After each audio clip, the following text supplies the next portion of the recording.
Yosh. Bienvenue sur Manga Corp. Aujourd'hui on accueille encore une fois Nazca Édition sur la chaîne parce que maintenant c'est la famille, hein, on va pas se mentir. Et du coup on s'était vu l'année dernière, enfin on avait fait une interview du moins pour le festival de la bande dessinée d'Angoulême. Malheureusement cette année il a été annulé. Voilà, donc on s'en doutait un petit peu malheureusement. Et mais voilà, on a pu quand même se voir, ils sont venus à la maison, donc on en profite pour tourner quelques petites vidéos bien sympathiques et donc refaire une interview pour justement faire une mise à jour de tout ça. Déjà les gars, comment allez-vous? Eh bien ça va plutôt bien, après bon, c'est de la période actuelle, hein. Ça nous impacte, ça impacte tout le monde, mais sinon pour le reste ça va. Eh bien écoutez, impeccable. Et un peu fatigué par le boulot de tous les tomes à sortir, mais ça va. On va rappeler un peu vos prénoms, vos fonctions aussi peut-être. Alors du coup moi c'est Benjamin de Nazca Édition, je travaille donc principalement sur la communication à la base. Et bon, de toute façon, on travaille un peu, comme on est trois dans l'équipe, donc on travaille un peu tous sur tous les plans. Mais à la base, je faisais beaucoup de communication. Et dernièrement, je me suis mis à travailler sur le lettrage également. Et moi, c'est Damien, et je travaille surtout sur le lettrage, le maquettage, et enfin un peu tout aussi. Tout le travail graphique, principalement. Voilà. Puis voilà, comme j'ai dit, on est trois, donc on se partage les tâches, on fait un peu de tout tous, et puis voilà. Et c'est un choix de faire d'être aussi polyvalent ou je sais pas. C'est un choix et une nécessité, exactement. Mais en même temps, c'est quand même plus intéressant de pouvoir toucher un peu à tout, un peu tout voir. Même si voilà, on a chacun un peu nos spécialités et on reste un peu dans nos spécialités, d'avoir le point de vue de quelqu'un d'autre, de pouvoir voir ce que fait les autres. Parce que ben, comme on travaille tous ensemble, on a envie tous ensemble que la maison des Cyrillons réussisse. Et donc on a envie de voir un peu ce que tout le monde fait, de pouvoir participer un peu à ce que tout le monde fait. Et puis avoir du coup des avis différents, ça permet de faire des choses mieux.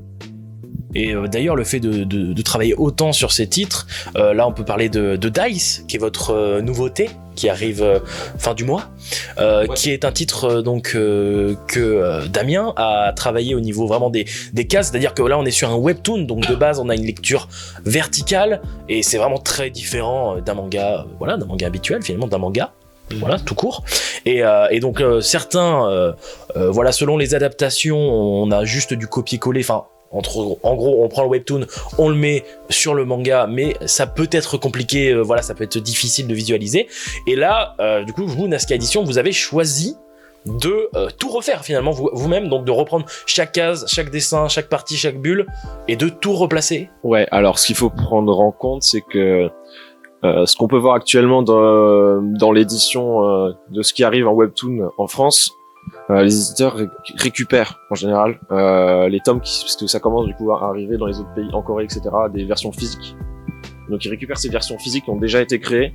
Donc en vrai ils l'adaptent pas, ils récupèrent la version physique et puis ils la ramènent en France. Alors que nous, bah du coup on est comme pour Todag, on est sur un titre qui n'a pas eu d'édition physique pour le moment. Et du coup c'est nous qui avons fait l'adaptation physique. D'accord. Donc en France, c'est pas ils prennent un copier-coller du tome pour les autres éditeurs. C'est vraiment ils récupèrent un tome qui a déjà été produit mais dans le pays d'origine, et ça reste plus succinct que ce qu'on a fait sur Dice quand même, que ce qu'a fait Damien sur Dice principalement, parce qu'il a fait un travail incroyable. Et du coup on a justement le jour aujourd'hui de tournage, on a publié une vidéo sur notre chaîne YouTube où on peut voir quelques minutes en accéléré du travail qu'il a fait sur la partie prologue de Dice. Et encore, c'est qu'une première version de ce qui a été fait, parce que ça a été fait une fois, puis envoyé à l'auteur pour qu'il valide, pour qu'il donne son avis sur les placements de cases, etc. Donc c'était qu'une première version de ce qu'on a montré. Il y a eu 2, 3, 4, 5 versions différentes. Jusqu'à la dernière minute, on a remodifié des petits trucs pour que ça soit le plus parfait possible, le plus lisible possible, qu'on ait un vrai travail sur la pagination où on a un sens de lecture correct, chaque case est au bon endroit au bon moment pour que l'œil quand il lit, voilà, il y a de l'action, et aussi tu sais les bulles pour savoir l'ordre dans lequel il faut lire. Il y a aussi le changement de couleur, parce que passer d'un écran rétroéclairé à du papier, faut adapter les couleurs. Enfin, il y a beaucoup de taf dessus. Mais c'est plaisant. Ouais, ça t'a plu toi de faire ça? Oui, ça c'est super fatigant, parce que du coup t'es toujours en train de penser, est-ce que je mets cette case là devant, est-ce que je la mets derrière, est-ce que je la mets sur le côté. Du coup le cerveau il travaille à plein régime Et t'es content du résultat? Oui. Ça doit être justement une grosse fierté du fait d'avoir vraiment travaillé dessus, parce que être éditeur, d'accord, bon, mais il y a la pression, etc. On récupère, on imprime, mais là il y a vraiment, on récupère, on fait tout le travail sur le tome en fait, et c'est un gros boulot. Donc avoir les tomes entre les mains, voilà, ça doit vraiment être. J'étais super content. C'était quand l'auteur il nous avait fait comme retour, comme quoi c'était de très bonne qualité, qu'il fallait. C'était quand on a fait le prologue. La première fois qu'on a envoyé le prologue. Non, c'était quand le prologue c'était bon. C'était quand on a envoyé le tome pour pouvoir qu'il fasse ses retours. Il nous a dit c'est de très bonne qualité. Faut que ça soit tout le temps constant comme ça jusqu'à la fin. Bon, c'est... Ouais, c'est agréable, oui, c'est valorisant, bien sûr. Ok, non mais c'est un bon boulot. Et d'ailleurs, ça me vient une question. Du coup, si un jour vous devez rééditer un autre webtoon, et que ce webtoon a déjà été édité en format papier, par exemple dans le pays d'origine, et que vous récupérez juste les planches, mais que ça ne vous plaît pas, est-ce que, d'après vous, pourrez modifier? Est-ce que vous souhaitez modifier? Ou est-ce que vous êtes prêt à juste faire ce qui a été fait, prendre ce qui a été fait? Ça dépend de ce qu'on pourra faire. Des fois, ça peut très bien être bloqué et on n'a pas le choix. Et si on a vraiment envie d'éditer l'œuvre, on dira bon, tant pis, on passe outre et on... Oui, je pense que ça sera frustrant. Et c'est frustrant pour tout, d'ailleurs, pour même les lecteurs. Si on a un webtoon qui nous plaît énormément, voilà, si ça arrive comme ça va être chiant. Hein.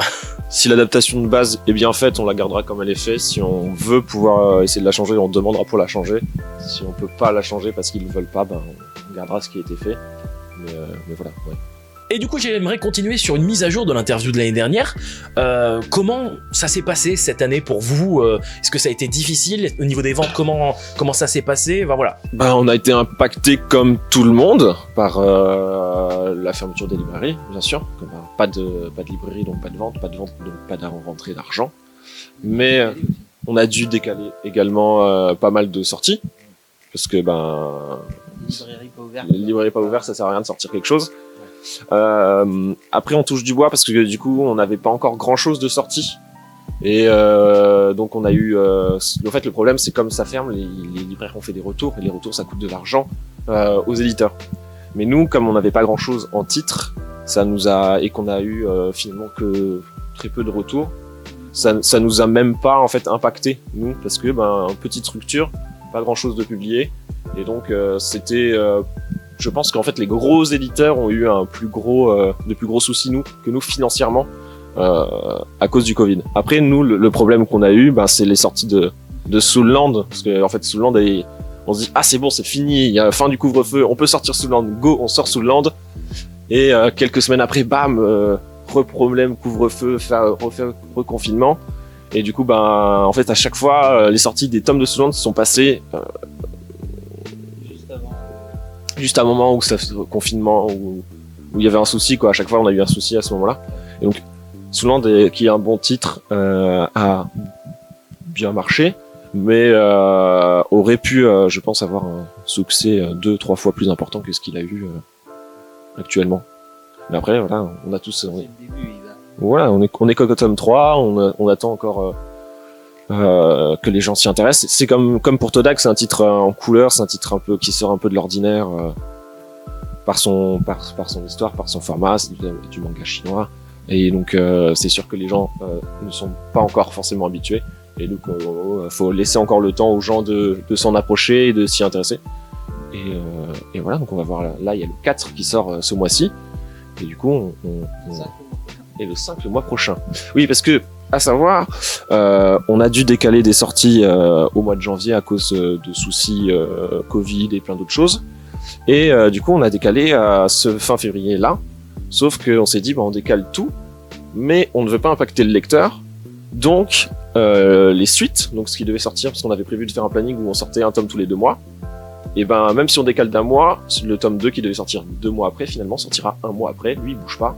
Et donc, il y aura en fait finalement une sortie plus rapide de la suite pour les lecteurs. Et du coup, ce choix de faire un manga tous les 2 mois, donc d'augmenter la vitesse de parution, est-ce que ça change des choses pour vous? Est-ce que c'est plus compliqué? Est-ce que voilà, c'est plus cher peut-être? Je ne sais pas. C'est évidemment plus cher. Plus cher et plus compliqué parce que ce qui était intéressant pour nous de sortir un tome tous les 3 mois, c'est qu'on avait en fait dans le système éditorial, on sort un tome et 3 mois après, on est payé pour les tomes qui est sorti. Et donc ça nous permettait de sortir un tome, attendre 3 mois, être payé avec l'argent qu'on a eu du tome précédent, payer tout ce qui restait à payer, et commencer à faire le tome suivant, etc. avec cette somme d'argent. Et c'était l'intérêt au début. Là, on voit que le Todag marche très très bien. Il a un beau succès. Les gens ont très envie d'en avoir plus régulièrement. On a envie d'en sortir plus régulièrement. Il nous donne les moyens financiers de décaler un petit peu la sortie, de la faire un peu plus tôt grâce à son succès. Donc on se dit, si on peut le faire, on le fait, et on sort un Todag tous les 2 mois. Tant mieux pour nous, et tant mieux pour vous aussi, j'imagine. Voilà, c'est cool. Bien sûr. Parce que vous en avez beaucoup à sortir, du coup. On est déjà au chapitre plus de 100 passé, hein. Donc en vrai, on va... Chapitre 100 déjà.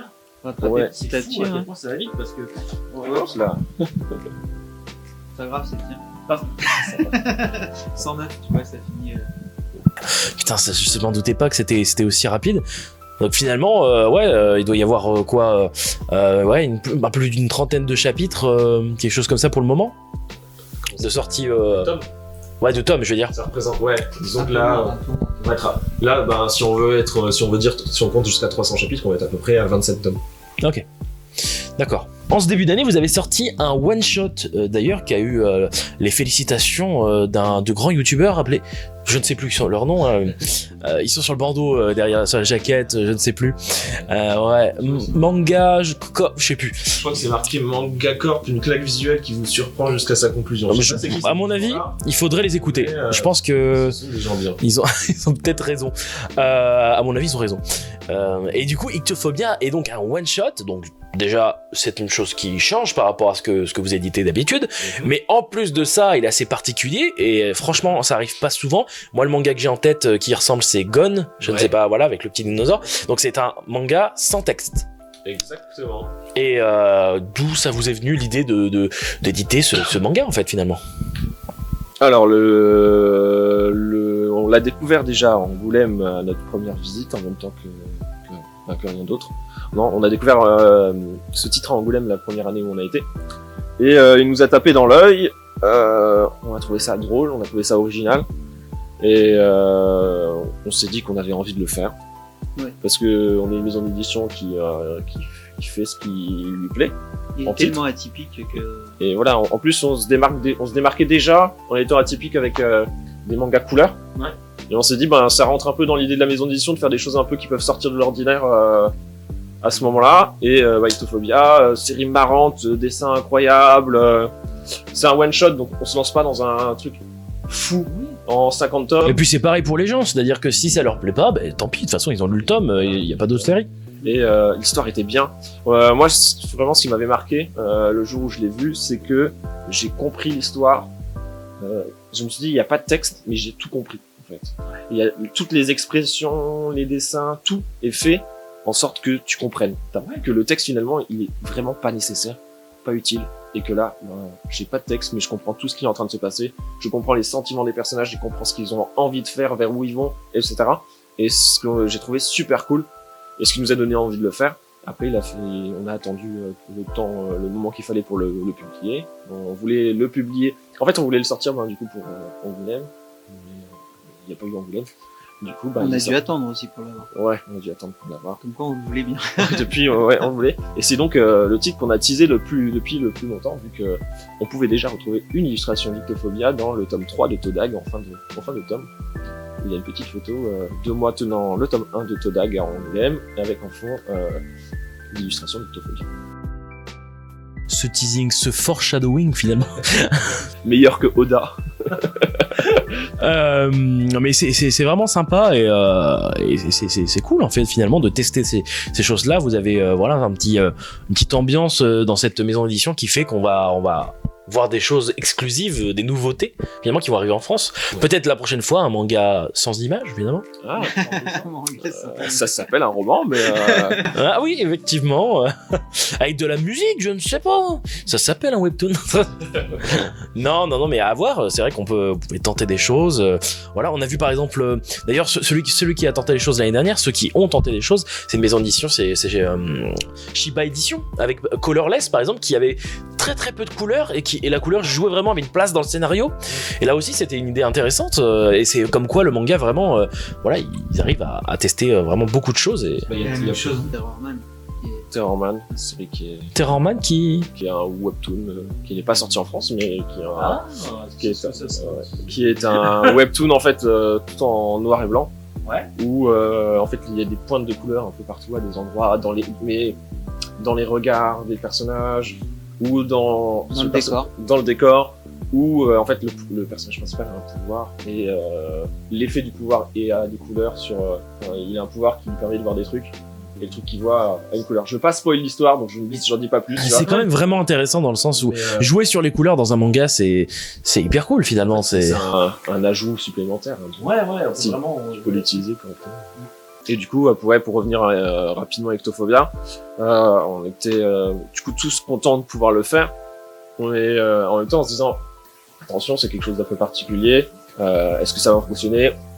On l'espère, parce que nous, la série nous plaît énormément, comme tous nos autres titres. Mais est-ce que le public va s'y intéresser, parce que c'est vraiment particulier. Et on est très content vraiment des retours qu'on a eu des gens. On a eu énormément de commentaires positifs, de waouh, franchement c'est bien, c'était incroyable ce que vous avez proposé. Donc on est très très content des retours qu'on a eu. C'est vrai que c'est une claque visuelle qui nous surprend jusqu'à la dernière page. L'année dernière, on avait parlé d'un petit sujet parce que vous aviez emmené une statuette de Todag, donc de votre série phare en fait finalement, et on avait parlé un petit peu des goodies, du coup de qu'est-ce que vous allez finalement vendre des goodies, faire des goodies, voilà comment ça va se passer, et vous nous aviez teasé une date. Ouais. On n'a pas dit l'année, ça va. On n'avait pas dit l'année. Vous avez dit en janvier. Bon, bah finalement, voilà, il y a eu des bonnes excuses de toute façon, de bonnes excuses. Mais bon, qu'en est-il? Donc on a continué à travailler dessus. On a réfléchi à un moyen d'amener ça quand même en France. Sachant que c'est quand même pas notre métier, les produits dérivés à la base. Et du coup, donc on a beaucoup travaillé sur le sujet, comment les ramener, etc. Et je pense dans l'idée pour le moment, et je pense que c'est ce qui va se faire, je pense qu'on va faire un Ulule ou quelque chose de participatif où les gens pourront à ce moment-là précommander ces produits dérivés. On le fera une fois, comme ça les gens qui sont vraiment intéressés, voilà, on vous propose le produit, allez-y, c'est maintenant. Ça sera un peu exclusif, ça sera collector. Ça sera un peu produit collector. Et voilà, donc pour le moment c'est en idée, on avance sur l'idée toujours, sur le projet, on n'a pas abandonné l'idée d'en ramener, donc on y travaille. Donc ça sera peut-être en janvier? Ça sera peut-être en janvier. On va essayer de faire ça avant, on espère faire ça dans l'année. Ok. S'il y a voilà. Si après toujours Covid, tout ça. Le 17e confinement. Le 17e confinement, voilà. Donc non, ça a été du travail parce que du coup on a dû aussi bosser avec les douanes. C'est vrai qu'on a quand même. Faut trouver quelqu'un pour l'importer du coup au niveau logistique. Ouais. Donc, on n'a pas chômé. On continue à avancer dessus. On en parle moins parce que finalement il n'y a pas grand chose à en dire parce que on bosse en fond dans l'ombre pour essayer de le faire. Et ça prend du temps. Ça prend plus de temps que ce qu'on pensait. Mais ça arrivera parce qu'on veut que ça arrive et que les gens puissent en avoir. Et puis voilà, donc faudra nous suivre sur les réseaux sociaux et on en parlera à ce moment-là, au moment où ça sortira. D'accord. Voilà. Eh ben, hâte de voir ça. Et j'espère que j'en ai une gratuitement, bien sûr. Comment ça, je gratte? Continuons un petit peu sur votre évolution finalement. Donc on a vu qu'il s'est passé pas mal de choses. Voilà, on est parti sur un webtoon. On est parti aussi sur un one shot assez particulier et sur la continuation des autres œuvres, des autres séries, donc Soulland et Todag. Et donc qu'en est-il du coup sur peut-être les réimpressions, sur Aussi, j'ai cru voir, par exemple, des nouvelles jaquettes, des choses comme ça. Ouais, exactement, il y a des petites choses qui vont être là. Ben, la fois on s'est vu, donc l'année dernière, on était à 3 tomes, ou 4 tomes de sortie, je crois, 3 tomes. Et du coup, on n'avait même pas encore commencé les jaquettes réversibles. On n'avait pas fait encore de jaquettes réversibles sur les premiers tomes. Non, sur les 3 premiers, il n'y en a pas. C'est à partir de la 4, je crois. Si je dis pas de bêtises. Ça, c'est le 3. Ok, à partir de la 3. Bon, s'il y avait la voilà. En tout cas, on avait commencé à faire des jaquettes réversibles. On avait commencé à essayer de rajouter des petits bonus parce que c'est sympa. Nous, on aime le manga, on aime avoir des beaux livres, des belles choses à collectionner. Et on se dit, souvent, avoir peut-être une couverture différente, ça peut être cool. Des questions. Ouais, à la voilà. fin, sur certains tomes, quand il y avait de la place, j'essaye de. Ça, ouais, on avait pas laisser une page blanche. On avait posé des questions sur les réseaux sociaux, poser des questions à l'auteur au cours d'année. Et du coup, on a rajouté les réponses, on a posé les questions du coup à l'auteur et on a rajouté ces réponses dans certains tomes. Depuis, on a quand même triplé notre quantité de manga depuis l'année dernière, ce qui est plutôt très bon avancé. Voilà, on a fait des très belles ventes sur Todag, donc on a dû réimprimer à plusieurs reprises. Et là, pour notre dernière réimpression, on a rajouté donc des couvertures réversibles pour le tome 1 et pour le tome 5. Donc sur le tome 1, on a cette nouvelle couverture en plus de l'autre, donc jaquette réversible. Donc on a cette couverture-là.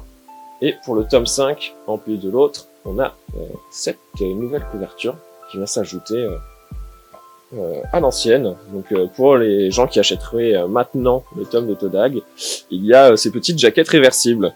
À savoir que pour les gens qui ont déjà les tomes, on propose, si on vient nous voir en salon, ouais, on en a réimprimé, je crois, 400 ou 500. On a réimprimé quelques jaquettes réversibles supplémentaires pour pouvoir vous les proposer si vous avez déjà les tomes.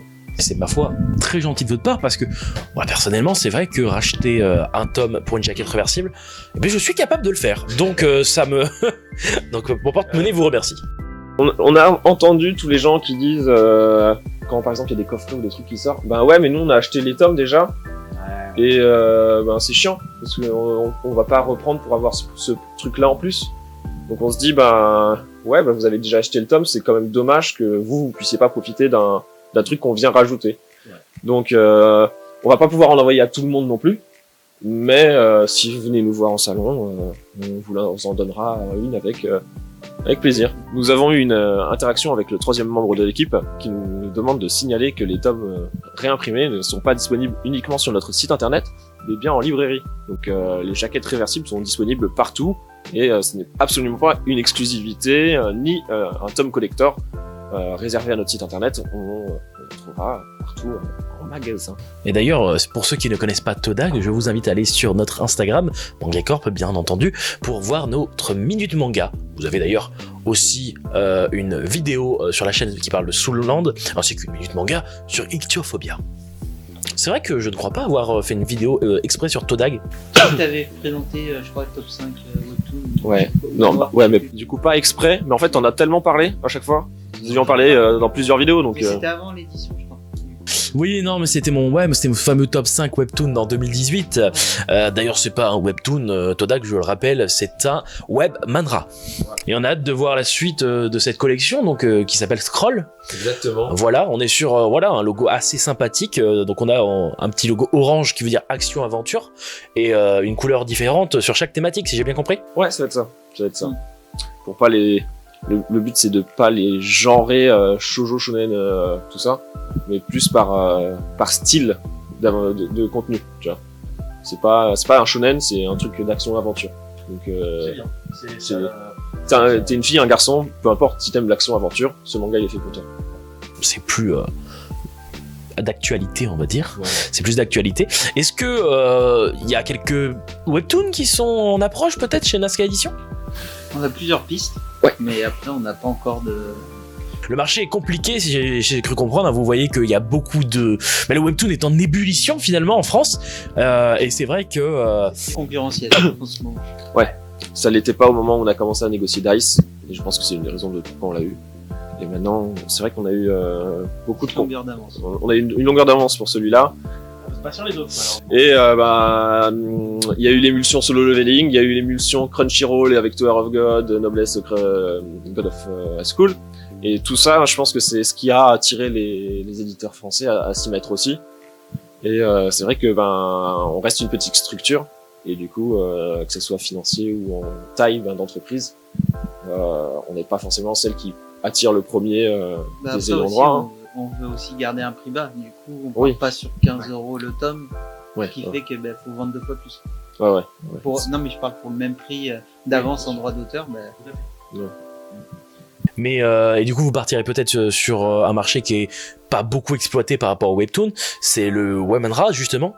Parce que là on voit beaucoup d'annonces de webtoon, etc. Mais là pas énormément finalement de webmanga, à part peut-être la maison d'édition Maned qui est partie là-dessus sur un titre beaucoup trop long que je ne répéterai pas, voilà. Mais peut-être aussi partir là-dessus. Vous pourrez partir plus court. Voilà. Quelle est votre préférence d'actualité là, là actuellement, on s'est dit, on a fait Souland, on a fait Todag en manga chinois.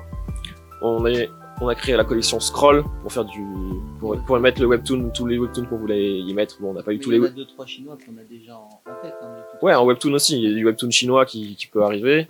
Donc là, pour le moment, notre idée, c'est d'alimenter cette collection Scroll avec encore 2, 3, 4 titres peut-être.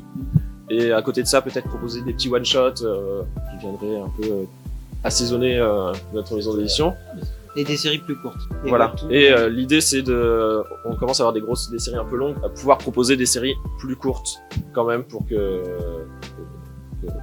D'ailleurs, je tiens à dire que je ne savais pas qu'il y avait énormément, finalement, de webtoons qui sont terminés, et ils m'ont fait découvrir pas mal de webtoons terminés, donc franchement, si on peut avoir des webtoons à 3, 4, 5, 6 tomes, c'est vraiment très agréable. Il y a de plus en plus de séries qui se finissent en moins de 10 tomes.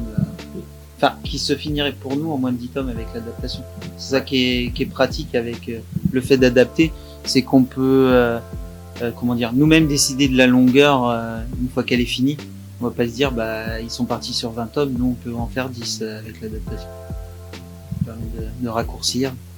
Et aussi de partir sur des webtoons qui seront jamais édités si nous on le fait pas l'adaptation. Oui, donc des webtoons qui ne seraient jamais adaptés, parce que du coup, actuellement, ce que font les autres éditeurs de manga qui vont publier du webtoon, c'est vraiment, ils n'ont acheté que des séries qui ont été adaptées en version livre. Voilà, donc ils n'ont pas à faire la mise en page. Voilà, donc il y a beaucoup de petits titres de webtoon qui ont pas un succès énorme, donc ne seront pas adaptés en version physique, qui nous intéressent parce qu'on les trouve très bien. Et donc, on essaiera de les faire venir en France. C'est vrai que des maisons d'édition françaises peuvent se dire ok, ça demande trop de boulot de faire la mise en page, donc on va aller sur des titres qui ont déjà un format papier dans d'autres pays. Et je pense que c'est ce qui est fait, parce que tu regardes tous les titres webtoon qui sortent et qui vont sortir, c'est que des titres qui ont été faits en version papier.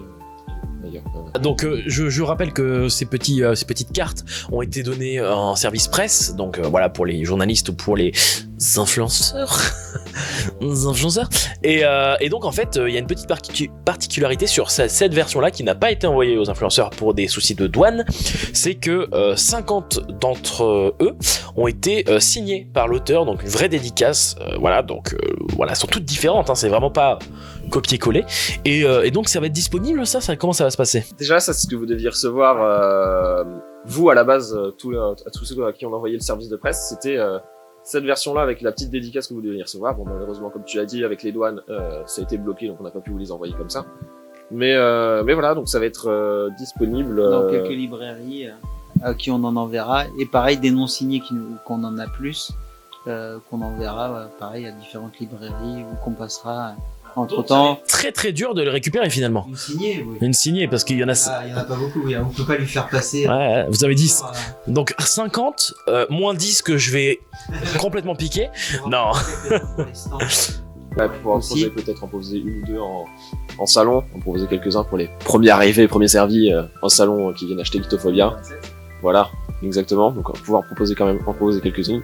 En garder une pour nous personnellement, parce que on est content des dédicaces, elles sont belles. Et moi j'ai un tome dédicacé. Moi aussi j'ai un tome dédicacé. mais Mais c'est vraiment.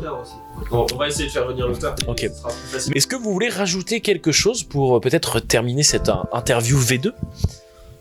Rendez-vous l'année prochaine pour la V3. Rendez-vous pour l'année prochaine, mais espérons à la BD d'Angoulême. Ça serait bien. Ça serait bien. En attendant, écoutez, merci d'être venu. Voilà. Et content d'avoir pu discuter avec vous, d'avoir pu donner votre avis. N'hésitez pas à réagir en commentaire sur peut-être DICE, sur toutes ces sorties et peut-être des questions à poser pour l'année prochaine, je ne sais pas. Je reviendrai sur les commentaires de cette vidéo et et on fera une petite vous répondrez. On va essayer d'y passer. Au moment où tu la sortiras, peut-être pendant une semaine, essayer de passer régulièrement, voir. Yes. Pas plus parce qu'après, bon, on a d'autres choses quand même à faire. Ouais. Mais essayer de passer peut-être une semaine où tous les jours on passera voir un peu les commentaires. Donc n'hésitez pas à poser des questions, à partager la vidéo, à mettre un pouce bleu et je rappelle mon ribétant commentaire pour un maximum de flows. Acheter Dice du coup. Sur ce, à bientôt sur Mangacor pour une nouvelle vidéo encore plus qualitative. Ça va être compliqué malheureusement. Yosh. Alors restez comme ça, je vais juste aller voir si tout a tourné, tout a filmé. Il surveille si ça a filmé après. il me bute. Il a fait 1 heure d'interview. Oh, est-ce que ça a filmé en fait? C'est très beau. Merci. De même. C'est faux. Comment? Quoi?